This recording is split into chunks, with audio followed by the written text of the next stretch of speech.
Welcome back to Tech Tip Tuesday, everyone. This week we're talking about malware and what you can do to avoid getting it on your device. So, what is malware? Malware is short for malicious software, and that encompasses everything from viruses to spyware to adware, bloatware, trojans, ransomware. Anything that is malicious in nature, that is software, falls under the category of malware. Where can it come from? There's a lot of different places. There's websites and emails and downloads. Those are the three big sources that we see in our shop.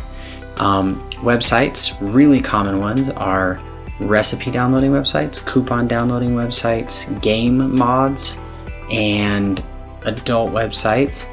Also, pirated software, cracked software. Those are all really common sources of malware. What you can do about it is avoid websites like that and go to mainstream legitimate websites. So rather than just typing into your favorite search engine coupons or recipes, go directly to the grocery store where you're looking and look for recipes on their website, or do a search on a mainstream website like Food Network or HGTV, places like that for recipes. As far as other places, some of those are just best to avoid. So downloading pirated movies or games is always going to be a high risk activity, in addition to adult websites, things of that nature. Those are going to be very common ways of getting malware on your computer. There's also really common scam map websites, and there's a few others.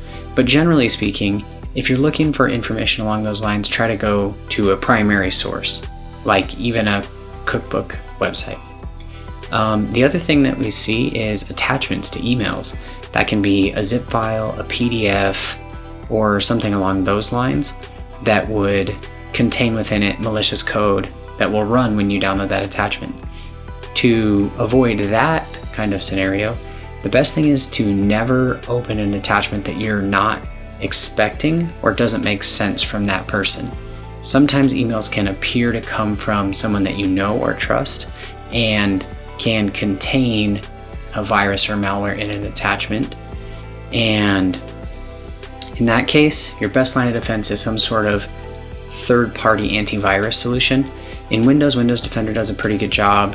OS X, in our experience, does a pretty good job generally speaking, but Macs do get viruses.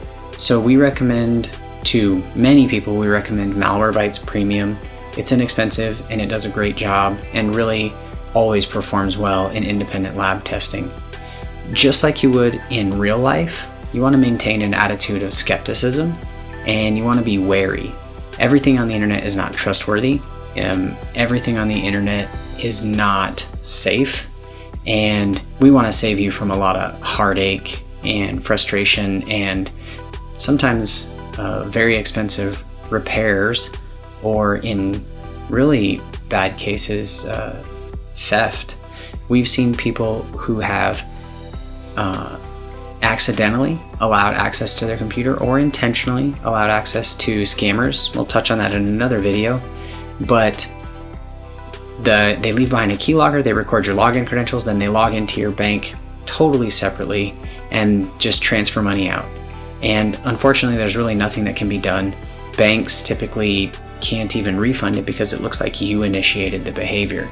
So it's a big mess. It's something that's easily avoidable just by steering clear of those kinds of websites. Don't open attachments that you're not expecting.